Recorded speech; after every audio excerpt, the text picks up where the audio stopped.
Hello and welcome back to Alleyway Conversations. Once again, I'm Andrew. It's still spooky season. Yeah, Patrick really likes spooky season. I do. And we have CJ back with us once again. Yeah, I'm still alive. Yeah, he's not necessarily an expert to be a guest for this episode. It was just that we really missed CJ. Everyone misses me.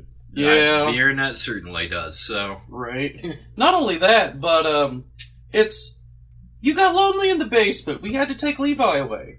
Oh, yeah. Levi misbehaved. He Levi is not did. okay. When's he coming back? Yeah, the thing about that, I was hoping we wouldn't have this conversation on air. So, you see, when parents hate their children enough really, really hard... Wait a minute, I might be speaking too much truth now. Let's back away. Yeah, is Gabe okay now that I think about it? I'm sorry. He might be adopted now. So... And... not gonna say, but you might have another guest in the crawl space. Yeah, we are trying to expand a little bit.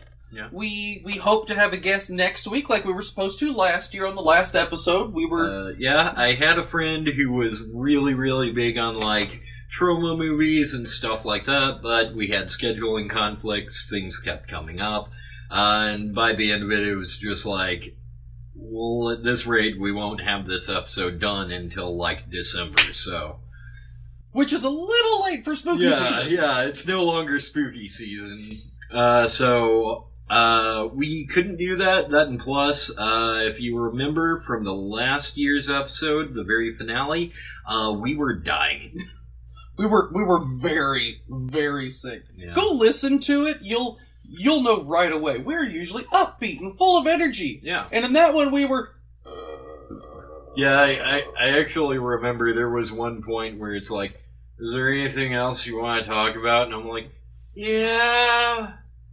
I don't want to talk about it, but...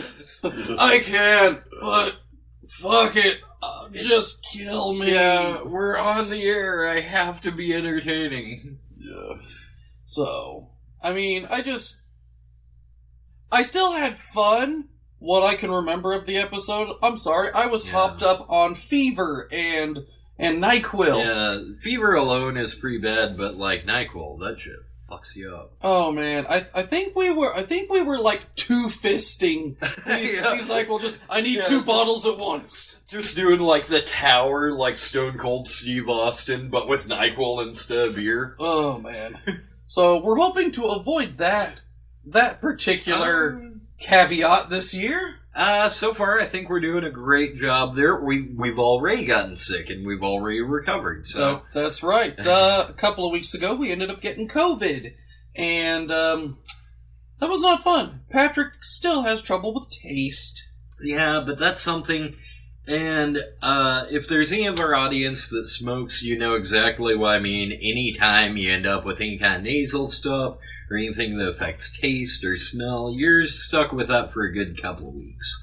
Dang. Yeah, it sucks. Don't smoke, kids. Yeah, I'm actually kind of glad then that I'm starting to quit smoking. Yeah. I'm actually cut back a decent amount, and yeah, I'm sure the doctors are always happy to hear that. I'm trying to do the same thing with drinking, just because I was the drunk guy the bouncers were worried about at a Dropkick Murphy show. And that takes some, Yeah, how bad do you gotta mess up in life where it's like a Dropkick Murphy show, but the bouncers are like, no, watch for that guy. I mean, to be fair, you do keep saying you have a lot of, people mistake you for a certain kind of people. Yeah, fair enough. I'm a little bit extra, and a little bit jumpy, and a little bit toothless and skinny, and, A little bit rock and roll? A little bit. Alright. Mostly ska, but, you know. I mean, good enough. So, what our topic for today? I mean, it only took us 5 minutes to get there, but... Yeah, we always kind of meander at the beginning. Well, this is not necessarily a horror movie. It's not even really anything live action or something... A franchise, even, of horror. Yeah, it is, but it's always been a tradition for me. When I was a kid, every single, like, every single Halloween week or whenever it came out, like you'd see ads for it, I would immediately like sit my butt down on Sunday and watch the Treehouse of Horror episode because those are the best Simpsons episodes. They really are. They can go in any direction. Anything can happen. I mean, heck, the very first Treehouse of Simpson episode, it was actually in season 2 because in season 1 they started in Christmas, and season 1 technically ends right. The pilot was the Christmas special, just to see if the Simpsons could stand on their own without being on the Tracy Ullman show. Yeah, because that's literally episode 1 was when they got Santa's Little Helper. And I mean, it definitely occurred to everyone that, of course not. How can the Simpsons compete with the powerhouse that is Tracy Ullman? Who the f*** is Tracy Ullman? It was a variety show that Fox aired that originally had, like, The Simpsons. Yeah. Well, considering one's here and one isn't, I'm going to assume which one is more successful. Well, I mean, Tracy Ullman had a good run, but Fox will not let The Simpsons die. You mean just like they won't let Family Guy die? Even though I'm fairly certain Seth MacFarlane at this point in time is literally laying down in front of a moving train. And you can just, like, murder me. That'll be great. Yeah, please, murder my career in this industry. Yeah, just kill me. Just make sure that Family Guy dies with me, okay? Right. Well, Seth MacFarlane originally said that the Family Guy was supposed to end with the death of Brian. Which was like season 10, and they're on like season, 22 now? Yeah, 19? I remember I was still in Missouri at the time. And yeah, I remember for whatever reason I had stuff going on, and I never missed an episode of Family Guy at that point. But like I said, something came up, I was busy doing something, and that was the episode I missed. You missed the death of one of the main characters. He got better. Yeah. God, can I just say I love Monty Python and the Holy Grail. Oh, okay. She turned me into a newt. What? Better. I got better. Yeah. I'm always be like one of the best lines in just anything. It was definitely probably the best line in the Holy Grail. Yeah, that'll always be. Anytime I go a little extra with what I'm saying, like, and I could have sworn I fucking died. But I got better, so. I got better. Come on, say it with the accent. A really, really terrible accent. No, because I respect that. Respect? Yeah, respect. We're both. Woo! Yeah, we just got off work. We're both a little tired, but yeah. I may not respect the British that much at all, but I respect them enough not to do my horrible British accent. Is it the fact that you respect them, or you just respect the actors for Monty Python? All right, that's fair. John Cleese has redeemed the entire country. I would be willing to risk my life to rescue John Cleese. If, London was going to get nuked. Anyone else? Nah, they're fine. Yeah. I don't know. Jason Statham, but he's probably living in America now. I mean, he is, but I didn't know he was fully Brit. I mean, to be fair, I didn't know Pierce Brosnan was Irish. You kidding? Like, he got his start in Guy Ritchie movies. And how many Americans have you seen in Guy Ritchie movies? Oh, wait, there's Cousin V. Okay, fair enough. Well, I was about to say, remember Lock, Stock, and Two Smoking Barrels? That banker or somebody flies from New York to get the diamond? One, you keep on mixing those two up. That was Snatch, and that was Cousin V, the guy that I just pointed out. I didn't realize his name was Cousin Vinny. I'm sorry. Yeah, you might... Maybe you're thinking of Bullet Tooth Tony, who was played by Vinnie Jones. I don't know. Is Jason Statham not Australian? No, he's English. Apparently. Okay. Yeah, he was born and raised in England, and he was in like the very, very Cockney low end of London, and like he was out there like selling used books and other junk. Just, I guess his pitch was so good that Guy Ritchie happened to see it and was like, "Oh man, do you want to be in a movie where you're doing exactly what you're doing right now?"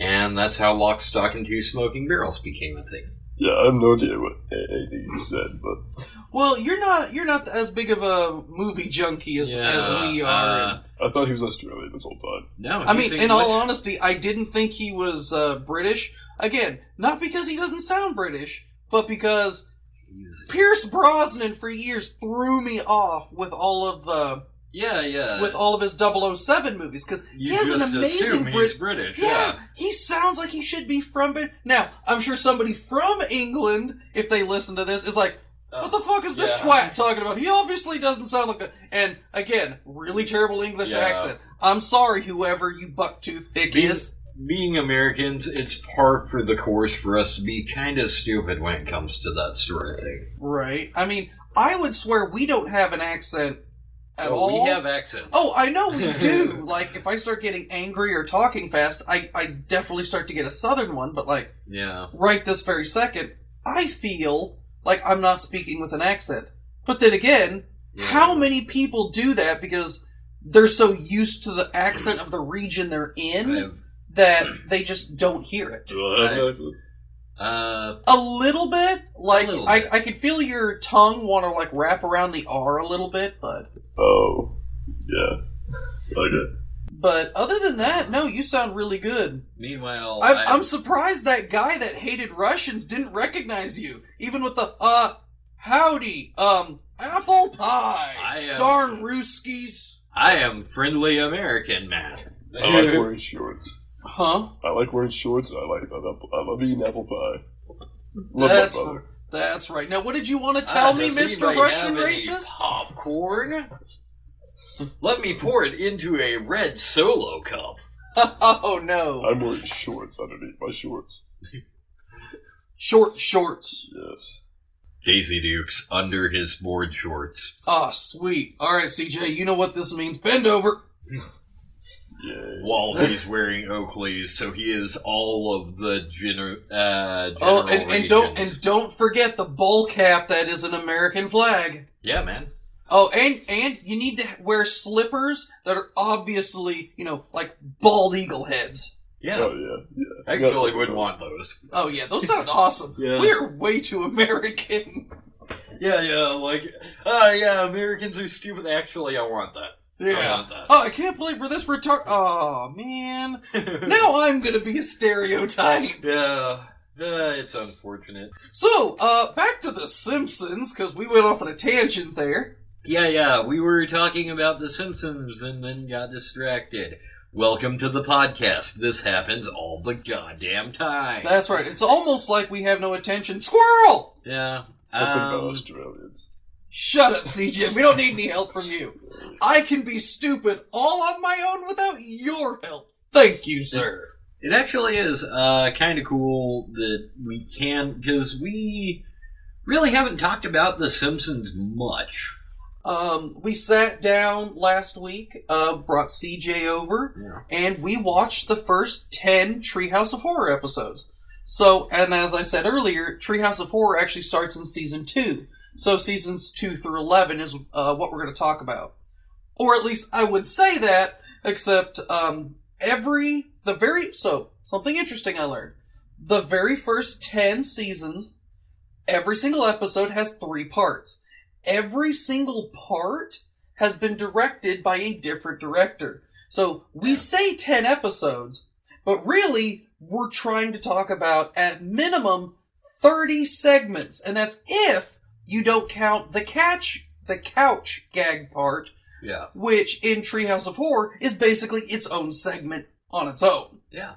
So, I don't know about you, I don't remember 40 segments. If I were to watch them again, I would definitely go like, oh yeah, I remember that one. But just sitting here trying to remember, I can't. There's so many. And none of them are like bad. Oh yeah, I remember like genuinely watching them and being like, this is really good. This is really good. Like there was never one like I felt like the Simpsons being part of Halloween. the lovely poem, The Raven. Oh. I felt like that took away from the poem, but it also, because like you actually found a clip of James Earl Jones actually reciting The Raven on its own. And that's the other beautiful thing. That honestly, James Earl Jones is in that a weird amount. Right? In the very first Treehouse of Horror, James Earl Jones, I think, is in all 3 segments.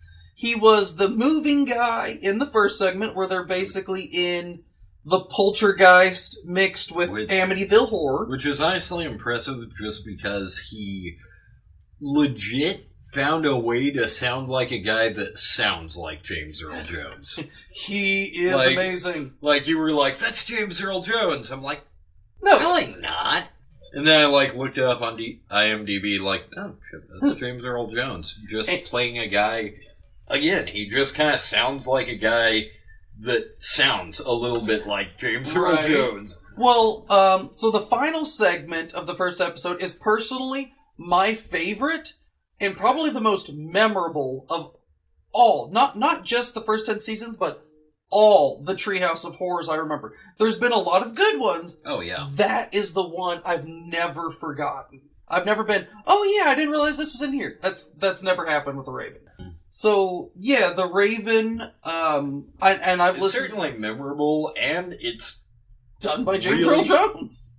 It's really fun hearing, Dan Castellaneta using a very heavy Homer Simpson voice. And... doing, Poe. But, I've listened to both. I did James Earl Jones, just reading the poem, because that is on there. Apparently he's done a few classical readings, I guess. I feel like when you have a voice like that, his very deep, smoky voice is just meant to recite Poe, though. Right. So, literally, what's going on is I listened to The Raven by Edgar Allan Poe just by itself. Yeah. And then I listened to the Simpsons version, which, has Homer speaking for the man in the poem, and Bart is speaking for the Raven. Nevermore. Yeah, nevermore, nevermore, nevermore. Yeah. But it's now we're starting to sound a little bit like Flanders. Right. Never diddly or.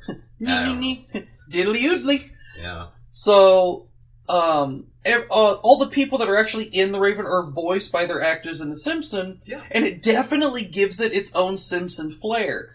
Now, I listened to both versions, and while I wholeheartedly enjoy James Earl Jones doing the poem, having him as the narrator with the Simpsons flair on it made me still both really excited to hear the poem, because everybody speaks very clearly. You know exactly, you can hear the poem.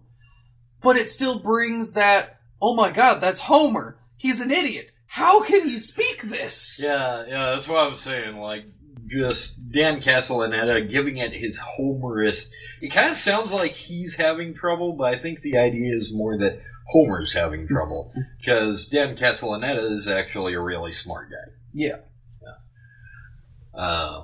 But yeah, it definitely adds something to it. It takes away from the terror that is the Raven, but it also adds a very Simpsons flair and actually makes it really, really funny. Well, I kind of agree with Bart on that one. When Homer goes to see who's rapping at his door, he opens the door and finds nothing. And Bart's like, hey, Lisa, you know what would have been more scary than nothing? What? Anything! Yeah, you made the joke you could have had Werther's Original in the doorway. And it would have been actually kind of scary, because who the fuck put that there? Right? This is my home. I'm home alone. My wife is dead. Yeah. Who did I hit? Yeah, well, that's the whole thing. He's lamenting over the death of his wife as this knocking comes to his door. So yeah. So it's one of those. I really enjoyed the poem. Everything about it was wonderful. Yeah. And like I said, their own Simpson spin. I think because if you go back and watch it now, especially after watching The Simpsons like I have for 20 years, you get very ingrained with who their characters are supposed to be. So the ones that always really stand out to me are the ones where they, like, turn that on their head. You know, there's, you know, Homer being very sophisticated and well-spoken. Yeah. Dear sir or madam. Yeah, Homer would never say that unless he's basically got a gun to his head, and even then, I don't think he'd know what to do. Yeah, honestly, there were times where, because they're both voiced by Dan Castellaneta, he'd, like, occasionally sound a little bit like that one guy who's all like, yes. Yeah.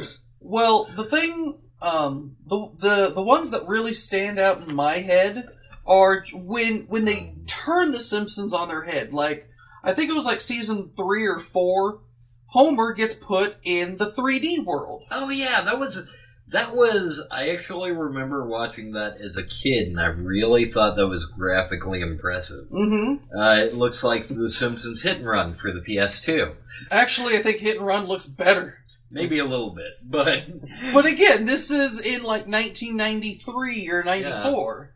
Yeah, I want that to be a time capsule for anyone, well, like CJ, or maybe younger than CJ. At one point, we thought that looked incredible. Yeah. It looks like one of those bowling animations. Hey, Oh, it does. man. Yeah. Wow. Oh. Yeah, those things haven't changed since the 90s when they were created by They some need to cartoonists. update those. Right? I've never seen a new one. I've seen different ones. They've never changed. Yeah. Whether it's bowling balls, whether it's turkeys, whether it's aliens. Yeah, they all kind of look like a really bad PS1 game. Yeah. So, the other one that really kind of stuck out is a lot of times, if Marge does something weird, that really hones it in for me. Like, there was one episode where Mr. Burns was inviting people over because he turned out to be a vampire. And then when they kill them, none of the people are turning back to human, and they're like, wait a minute, I thought killing the head vampire was the only way to cure people. Yeah, and then Marge was... Yeah! Marge was the main bad guy! You don't fucking expect that! Yeah, no. Like, I do not remember the episode. I do not what happens before. I do not know what happens after. But everyone's sitting around a table, they're talking about how they need to do something, and Marge says something incredibly selfish. And everyone just, even in the episode, everyone stops and looks at her. She goes, what? You guys get to do it all the time? Sometimes I want to be selfish. Yeah. And it just completely throws you for a loop. Again, everything around that scene is completely blurred, but that scene is crystal clear. Yeah. Anytime, like, Marge actually puts her foot down, it's like, oh, okay, something happened. Right. Fun fact about Treehouse of Horror, it actually has just different episodes, but my two most favorite Simpsons jokes of all time are in Treehouse of Horror episodes. I think I've already pointed out one is the you can have the doll. That's good. The doll is cursed. That's bad. But you get free Frogurt with it. That's good. The Frogurt is also cursed. That's bad. I love that. Just the back and forth. It like sets the character up really, really good. And especially with the, it contains potassium benzoate. Huh? That's bad. Oh. Why am I so good at making the I'm confused and don't know what you're talking about? I don't know why you're so good at pretending to be a fat, stupid guy in his late 30s. But yeah, another one that was always my favorite is in the episode where Bart and Lisa get superpowers. I'm not questioning it. Her dad works at a nuclear plant. It was bound to happen. And yeah, someone captures Lucy Lawless because she was Xena back in the day, and Xena ends up rescuing them and flying away. He's talking about Bart and Lisa. Yeah. To which I believe Lisa says, "Wait a minute, Xena can't fly." And then it's like, well, I told you guys I'm not Xena. I'm Lucy Lawless. As in, Lucy Lawless can fly and is more powerful than Xena. Yeah. How do you think she got in Eurotrip? Is that a good thing? No, but she flew to Europe to do it. Oh, all right then. Yeah. But I thought you said one of your favorite Simpsons jokes was Skinner and Willie are looking outside, and I think it's that exact episode too. Oh, was it? I think so, because Bart and Lisa keep picking on each other, and Skinner looks over and he's like, "Man, those two are brother and sister. They should get along." And then Willie turns around and is like, "That's not how it works. Of course they're fighting. They're like brother and sister. Or like English and Scotsmen. Or like Scots and other Scots." Damn those Scotsmen, they're in Scotland! Yeah, that's one of my favorite jokes of all time. Maybe that's the thing. No, I like that one too, and I did not really think about... that just feels like a Simpsons joke, not a Treehouse of Horror joke. Yeah, because I could see Willie and them saying that can happen in any episode, really. Yeah. So, because, I mean, Bart and Lisa fighting. Oh, no, I wonder how that's different. Yeah, exactly. Meanwhile, like, Lucy Lawless, as far as I know, has only been in one episode. That weird antique keeper from Chinatown, which there's a Chinatown in Springfield, I'm not questioning it. He's only in one episode that I know of. It'd be kind of cool if they made another. Yeah. But, yeah, I didn't even really think about that being specifically a Treehouse of Horror. I think it is. I'm not going to swear to it, but I think it is. I feel like you're right, because I feel like I did see that recently, and I really haven't watched a ton of Simpsons. Yeah, you don't watch The Simpsons, whereas, we watch the Treehouse of Horror episodes. Yeah. And that's probably the first time you've watched them in a while. Yeah, occasionally I'll, catch an episode or two with you. But, I'm not, really big on it. Meanwhile, The Simpsons are an actual tradition for you, so...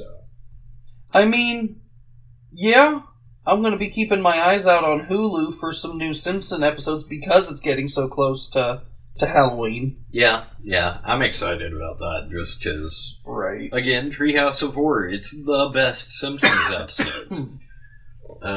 So, another kind of interesting fact...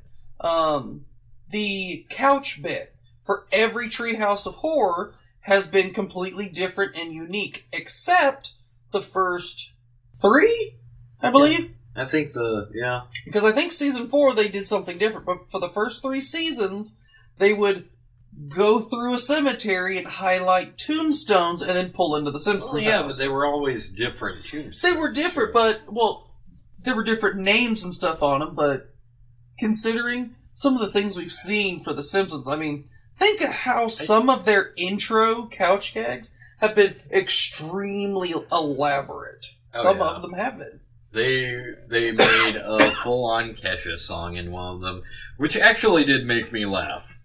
Are you ashamed? A little. Okay. But...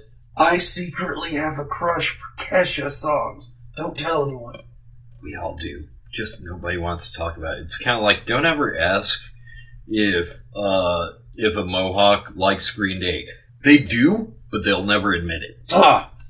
Okay, good thing no one knows. Yeah, no one will ever know. Right, Internet? You can keep a secret, can't you? That's right. Keep it under your hat. So, I mean, the Treehouse of Horror episodes, they are definitely wonderful, and, they make so many... in-universe jokes, that's also really funny. Yeah, and I mean, Kane and Kodos, I've yet to see a short with Kane and Kodos that wasn't funny. Well, not only that, but they have literally been in every single Treehouse of Horror episode since episode 1. Well, yeah, that's what I'm saying, man. They feel as much a part of Treehouse of Horror as, I don't know, Homer. Yeah. You can't have a Treehouse of Horror episode without Homer, but you also can't have a Treehouse of Horror episode without King and Kodos. Right. I mean, I've seen a couple episodes where they're in 5 seconds and that's it, but they have always been there. I remember the last one we watched, they actually intentionally panned out before the credits, wait, we weren't even in this one. Dude, done. Yeah.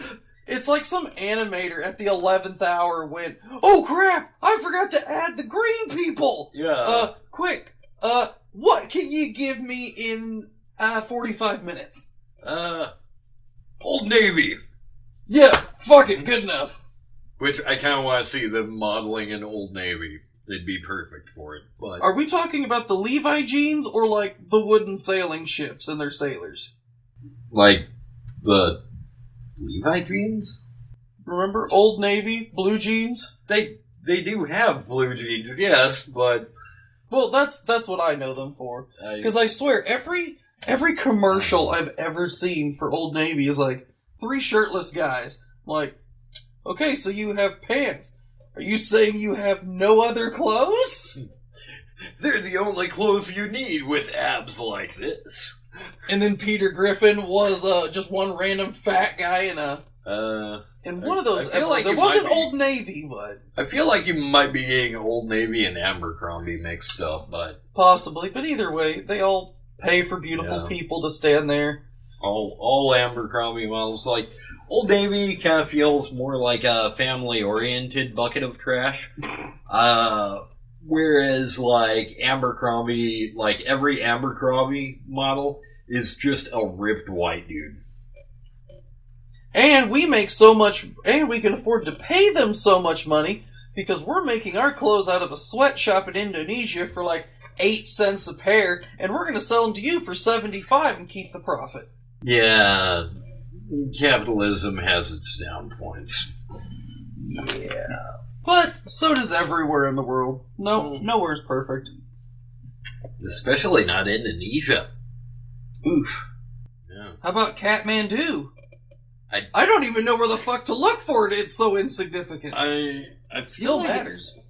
I feel like it's somewhere in Southeast Asia. I'm probably crazy off. I was thinking somewhere in Africa. We're Yeah. both very off. I think you're thinking of Timbuktu. I might be, but to be fair, I don't know where that is either. Africa. Okay then. Where specifically in Africa, I don't necessarily recall, but... So, have you noticed that everything in The Simpsons is made in warm colors? Like, everything's in a warmer tint. Even blue, which is like a colder color, also has a warm tint. I didn't, but that actually does. I feel like it's just because. Hang on. But I feel like that's something we probably haven't noticed because, like, you do not realize how big of a deal The Simpsons were in the 90s. Yeah, everything was made in a warm tint, and I don't know if it's true or not, but I heard it was because it was easier on the eyes when you're high, and more eye-grabbing when you're high. That would explain a lot about my nighttime habits. That does. But yeah, it's something we probably didn't notice just because we grew up with The Simpsons. It was a huge deal back when we were kids. Right. Nobody questioned why Homer looks like he's got a dying kidney. Why is he yellow? Nobody asked that because it was just something that was. I was also told that Matt Groening decided on yellow simply because it's very iconic. It wasn't at the time, but you, like, see it now, you see, like, yellow people, and you're like, oh, we're watching The Simpsons. Yeah, there is no, oh man, I wonder what this is. There is no second guessing that. Yeah. I mean, I don't know any other show that has yellow people. Yeah.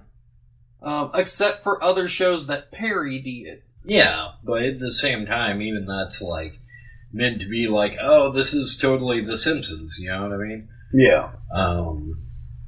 But it's actually kind of nice now that we're older, because, like, you just don't know certain subtleties like that when you're 9. You know what I always wondered? Yeah. How did The Simpsons become what Santa is to Christmas? It actually is kind of weird because, again, their very first episode was a Christmas special. Yeah, and they have, like, Christmas and Thanksgiving. They have the major holiday episodes every year. Yeah, but Halloween always seems to be, like, you think of the Simpsons, you think Treehouse of Horror, they're very iconic like that. Yeah. And it is very strange how that works. Right, and you don't even think about the Simpsons on Christmas. Yes, there is a Christmas special, but does anybody remember those? No. No! Let me ask you something. You actually watch it regularly. What was the last year's Christmas special about? There was snow. Yeah. Meanwhile, what can you tell me about a Halloween special from like 20 years ago? So, there was this one episode. Yeah. It's like you think of Halloween, you think of a few certain things, and I feel like The Simpsons are definitely up there. Like I wouldn't say everybody thinks of it, but God, I feel like the mom. Stop touching each other. I'm going to turn this whole damn podcast around. In front of the internet and everybody. No! Well, the thing that I find interesting is, it makes sense that now they focus so much on their Treehouse of Horror episodes because they were... Yeah, it's very iconic. But why is the Treehouse of Horror episodes remembered when they were making that one just as good as the Christmas special? Yeah. I mean, could it be because the very first episode had James Earl Jones, and thanks to Star Wars, he was like a household name? Everybody knew his voice. Oh, well, I mean, even if he wasn't in Star Wars, like, he still has a very iconic voice, which I feel like would have taken off. Right. So... I like I said, maybe they were hoping just to have that little extra star power in there, and that's what really, hooked people. I feel like that's not it, though. Yeah, that was a part of it. That's not the one that I think of. I think for some reason, because they had so many different... So this is me. Yeah. I remember somebody saying that the human brain has trouble switching between things very quickly. That's why one of the largest Jeopardy winners of all time would do the max on one subject and go to a different one and a different one and a different one. It'd be like really random and sporadic. Yeah, so with not only 3 segments to that, but 3 different directors, all with completely different directing styles, maybe we love the segmented ones because it kind of rattles the brain a little bit. Well, and I think that's why anthology horror really works as a whole. I really wish we had time for an anthology horror episode. But, someday. Yeah, there will be one, because I love that shit. But yeah, and I think that's why, because, your brain is never really at ease.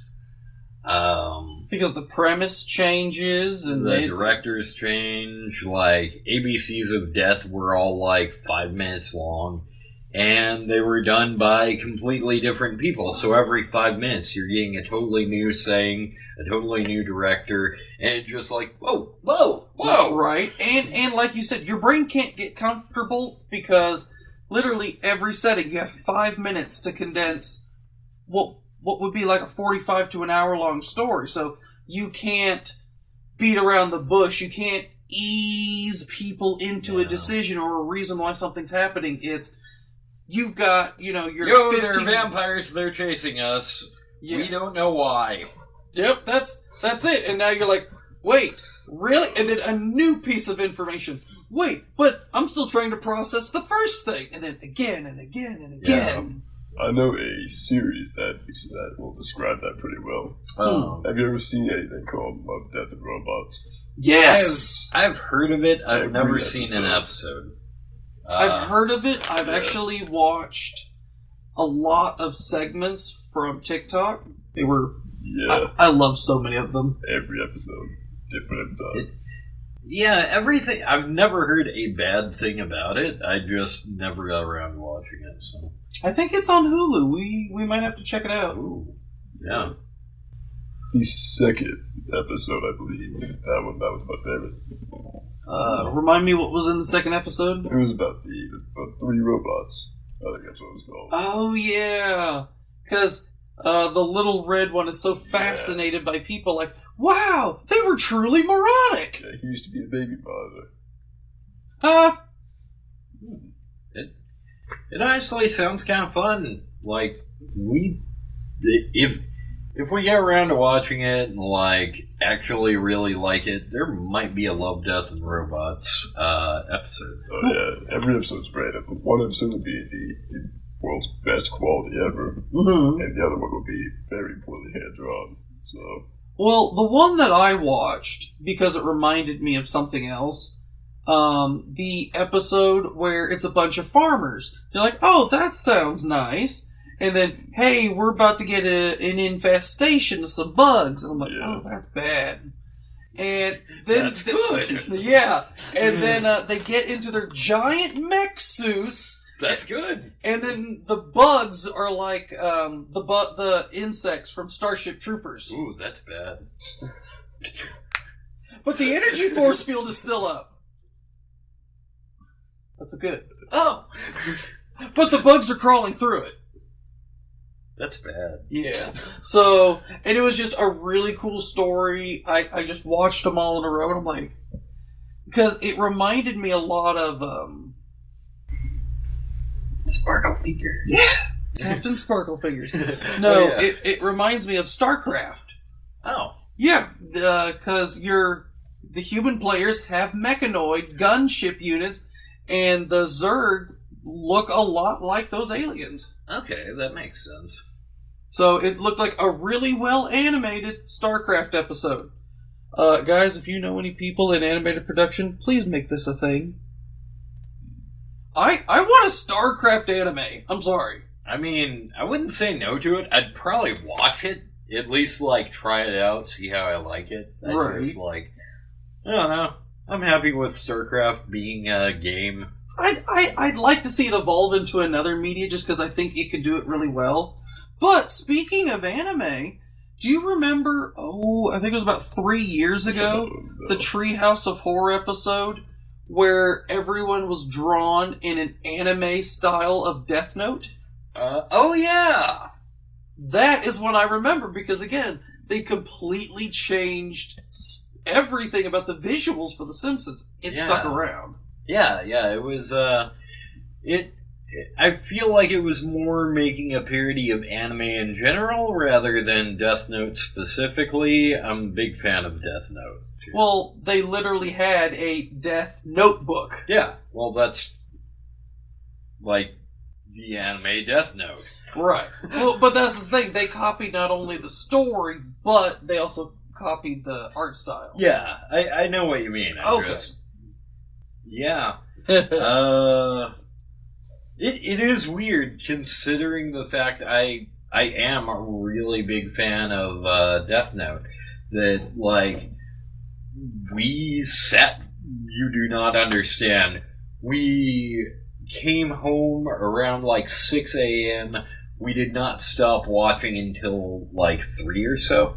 Oh, a while, yeah.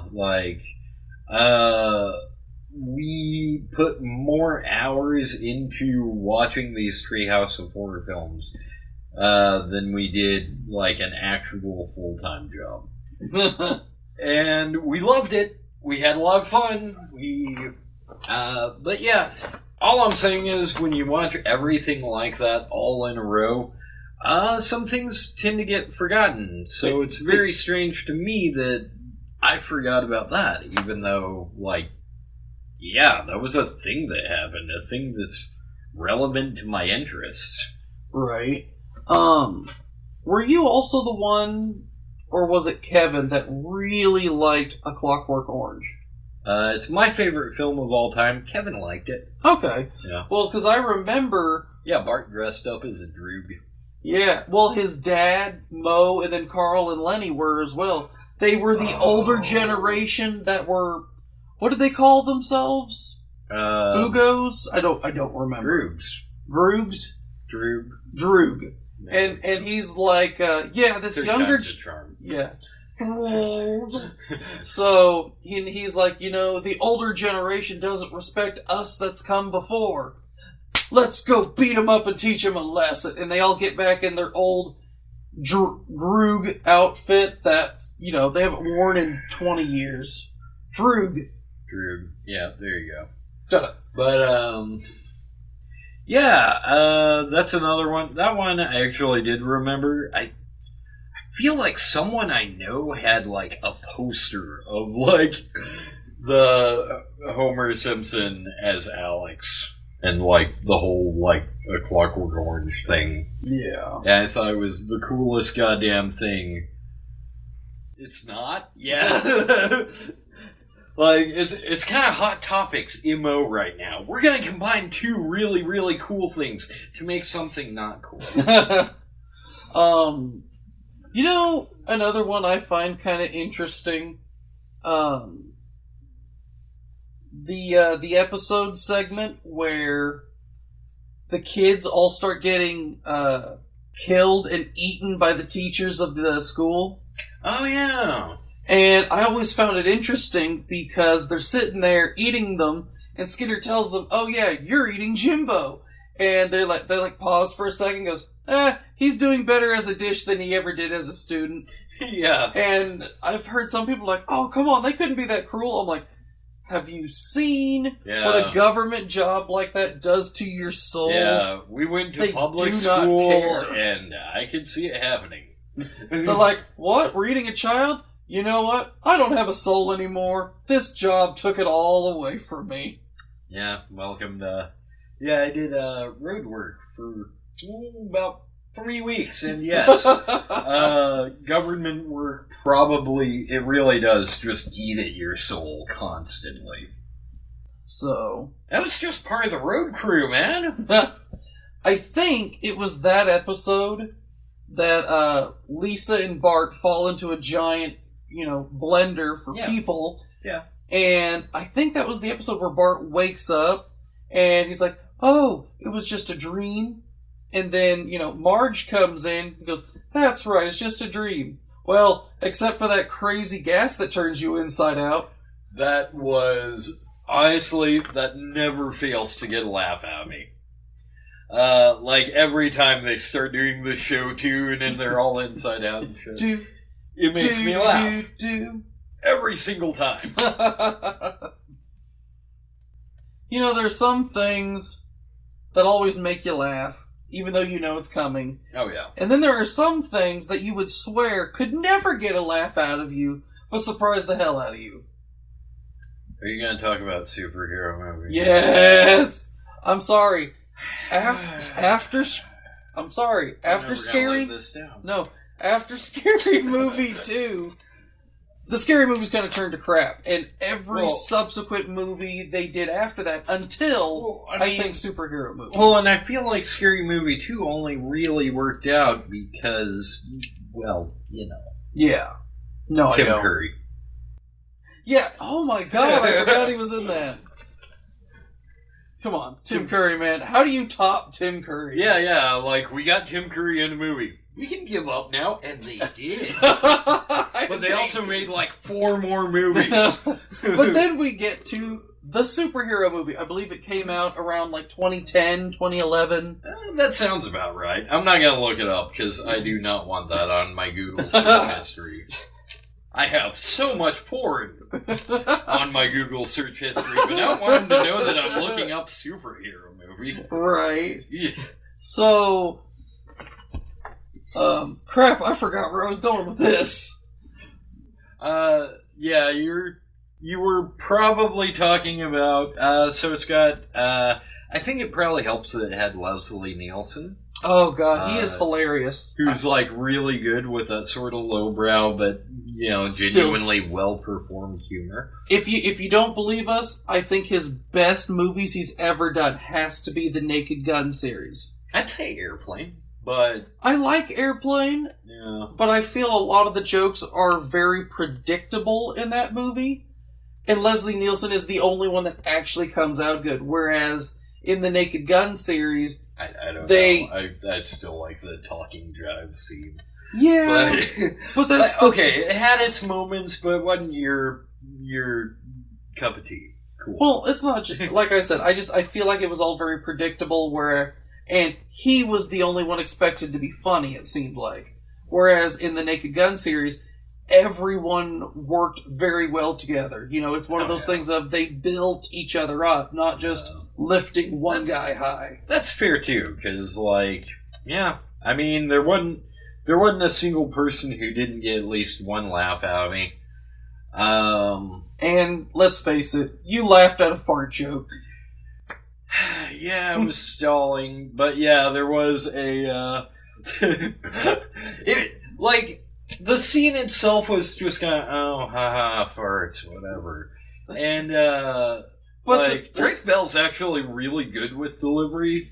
I'm actually kind of surprised. Like, I remember at one point during that scene, he was like, oh, don't cry.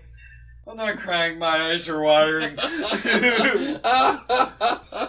yeah, it was the candle that just totally set it off.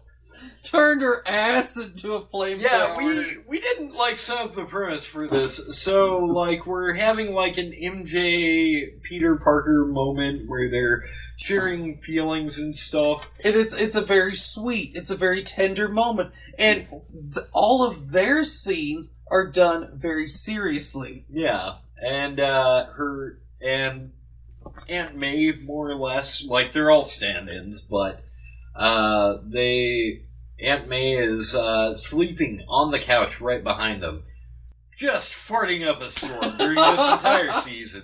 That's this whole scene. Yeah. Which is funny because they keep trying to make this a serious scene. They're like, oh god, we can't get in front of that. No, we must still have our tender kiss. Okay, I'm gonna, oh god, no, Yeah. neither of us can move closer.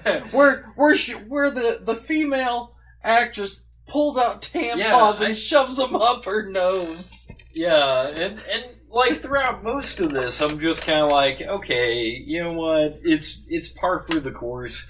It's one of those movies. It's gonna be silly. Then somebody, I forget who, just sets up a scented candle to kind of drown everything out. Yeah. And it lights one of her farts on fire. That's what got me to laugh. Oh, God. Yeah, every time it just oh, God, you're making me laugh at a fart joke. Ass thrower. Yeah. Oh, man, I'm sorry that...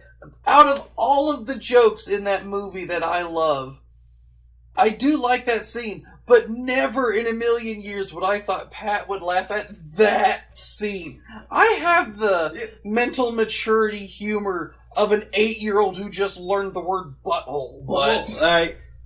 And I think it stems mostly from the fact that, okay, the script is not written well. The script is not written well. Hey, we got a lot of really good big-name actors in this for very small parts. Yeah, and that's the thing. There wasn't a whole lot of, really dated stuff. I remember they made a Barry Bond joke. They made the, it looks like you're trying to build a death ray. Would you like some help? Paperclip? Yeah, but I feel like that's different for us because we kind of grew up with that. Yeah, but that's what I'm saying. Nobody ever talks about little things like that. As soon as our generation gets old enough to forget, nobody's going to understand that joke because I don't get it. It's a paperclip. Is this a joke? Nobody will get it. So, okay, fair enough. But there's not a ton of dated jokes which are in every single one of the movies. Yeah, even the first one had its fair share. Yeah. Their biggest moment in the trailers was the "What's up?" parody. And I mean, not only that, but this movie actually might be one of the first movies that Kevin Hart ever did.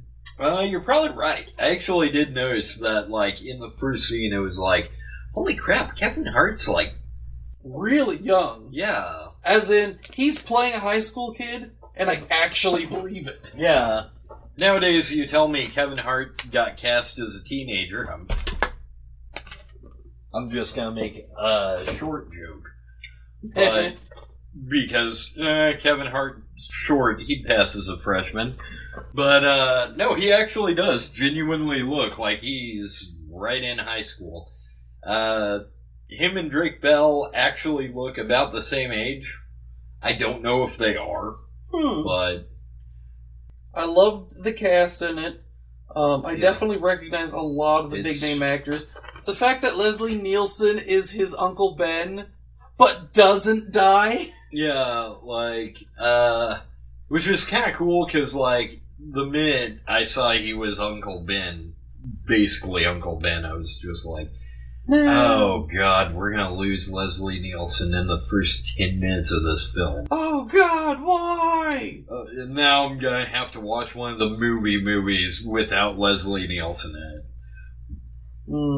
But he didn't. He came back, and he was funny as ever. Yeah. And I think that's the thing. It's not necessarily, oh yeah, Shooter McGavin was in that.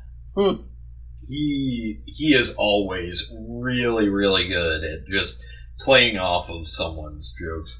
So, like, yeah. I think it all came down to the casting and the acting in that.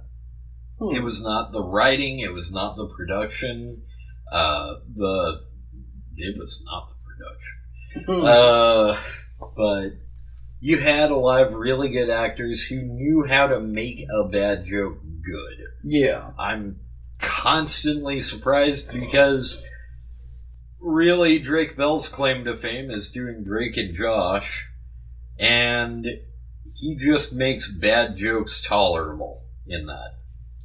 I think to really appreciate some of those jokes, though, you have to understand the culture behind some of these big name actors. Like, you know, if you get an actor cast for a role, and that role is for him to be weird and goofy, but literally the last 10, 15, 20 years you've done absolutely nothing but very serious, down-to-earth characters. Oh, yeah. And now you're like, oh, this guy, he must be the straight man. The boy. Yeah. Woo!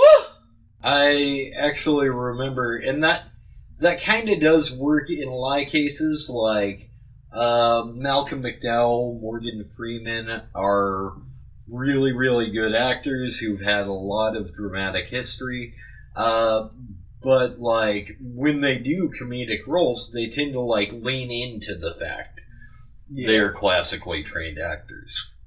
Which I think just makes it that much better. Yeah, exactly. Like, Malcolm McDowell's an excellent comedic actor if you remember that he's Malcolm McDowell.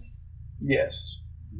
Alright. Well, everybody, we talked about Simpsons for a little bit there, right? Right, that justifies, the name we gave this episode. Yeah. So, we're really bad at staying on topic.